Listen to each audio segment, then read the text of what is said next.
जो लोग जिस्म के भूखे हैं उन लोग को तो अलग बात है, लेकिन जो लोग जिस्म फरोशी करते हैं या करवाते हैं उन लोग को यह कानून क्या सज़ा दे और उनके घर वालों, उनके रिश्तेदार क्या सज़ा दे।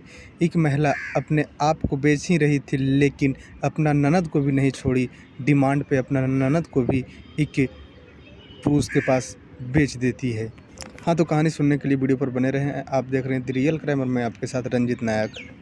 उत्तर प्रदेश की एटा में एक परिवार रहा करता था, जिस परिवार में टोटल 4 सदस्य होते हैं और यह परिवार काफ़ी गरीब परिवार होता है। और जो पुरुष होते हैं वह रोज़ कमाते थे, तो महिला घर में अपना चूल्हा जला पाती थी।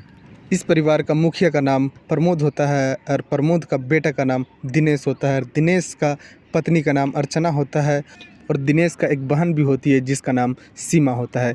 इन लोग काफ़ी खुशहाल परिवार थे, जो भी कमाते उससे खुशी खुशी अपना जीवन यापन कर रहे थे।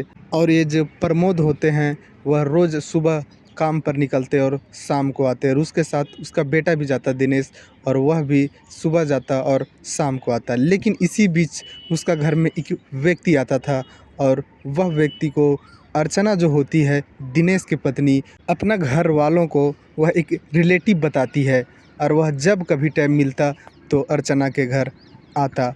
एक दिन सीमा भी अपने भाभी से पूछती है कि भाभी, यह व्यक्ति जो आता है वह कौन है।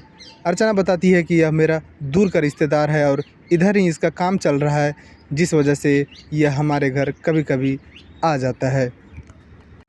और वह व्यक्ति का नाम रितेश होता है। रितेश और अर्चना में काफ़ी क्लोजली होता है, दोनों फ़ोन पे भी बात किया करते। और जब रितेश अर्चना के घर आता तो उसके घर में अर्चना से अकेले बात किया करता, एक बंद कमरे में।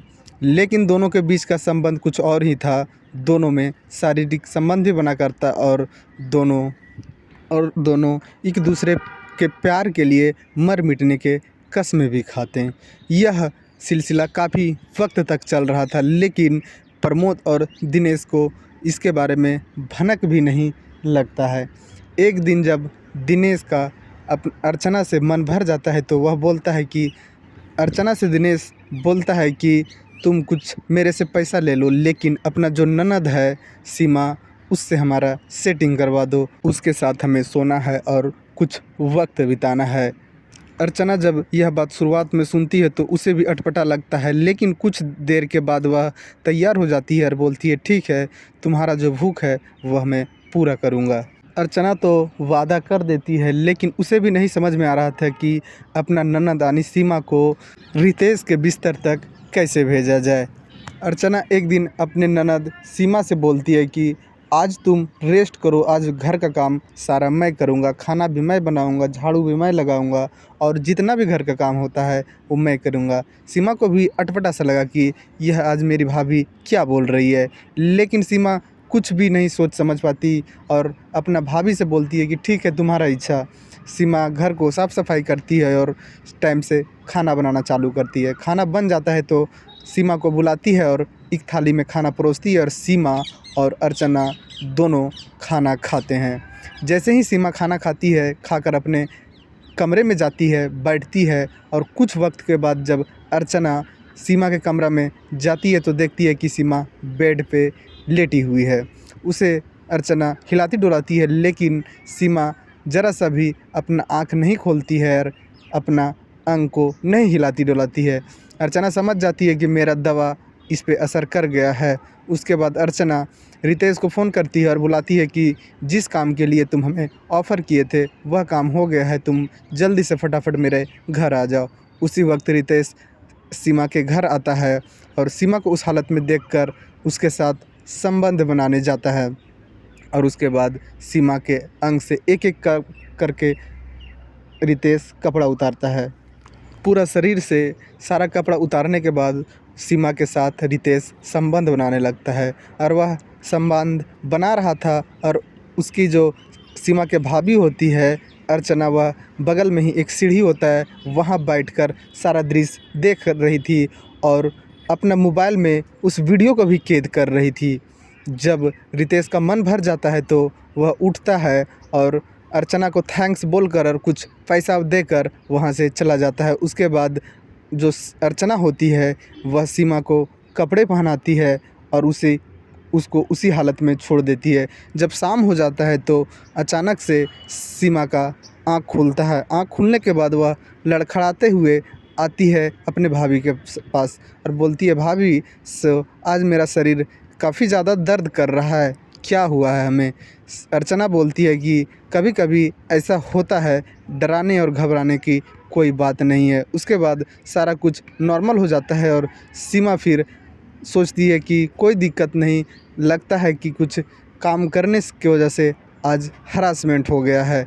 उसके बाद अर्चना काम में लग जाती है और सीमा काम में लग जाती है। कुछ दिन के बाद रितेश फिर से अर्चना को बोलता है कि तुम हमसे कुछ रुपये ले लो और सीमा को मेरे साथ फिर से सोने दो।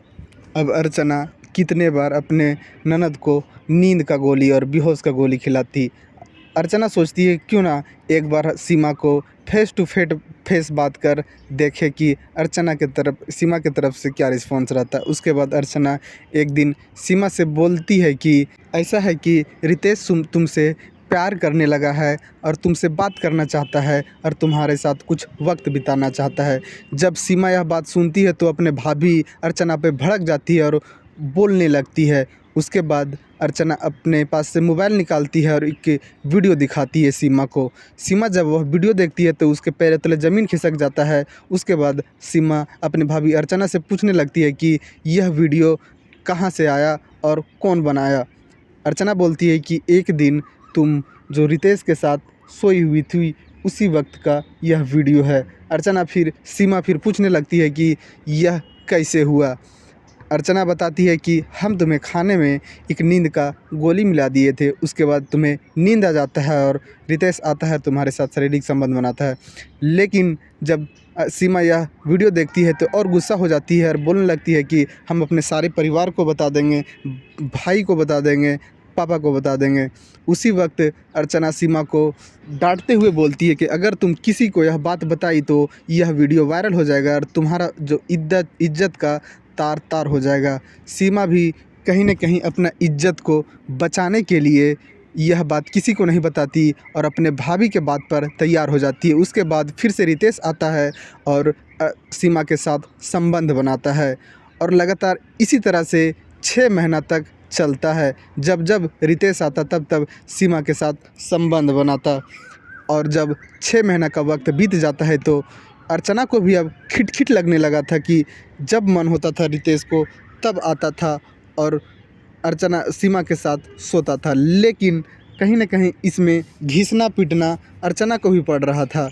अब सीमा और अर्चना दोनों तंग ही आ गए थे और सीमा एक दिन फैसला करती है कि हम पुलिस स्टेशन जाएंगे और रितेश के खिलाफ़ एक एफआईआर करवाएंगे और हिम्मत बनाती है और एक दिन खुद से पुलिस स्टेशन चल जाती है और रितेश के खिलाफ़ पुलिस को एक मामला लिखाती है। जब पुलिस यह कहानी सुनती है तो पुलिस का भी होश उड़ जाता है। पुलिस के सीमा के बात पर ज़रा सा भी यकीन नहीं होता। पुलिस को लगता है कि कहीं यह जो सीमा है वह दिमाग के मरीज़ तो नहीं है। उसके बाद सीमा पुलिस को अपने साथ लेती है और सीमा के घर आती है। उसके बाद सीमा के घर में देखती है पुलिस की उसकी एक भाभी है।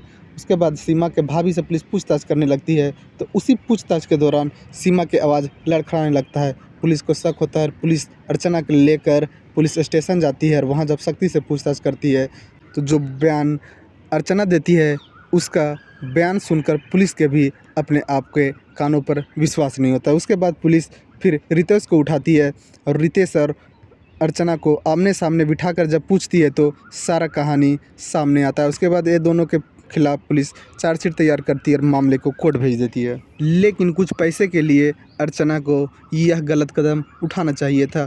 अपने परिवार के ही सदस्य के साथ ऐसा खिलवाड़ करना चाहिए था। क्या इंसान के लिए बस एक जिस्म फरोशी और दूसरा पैसा ही बचा हुआ है।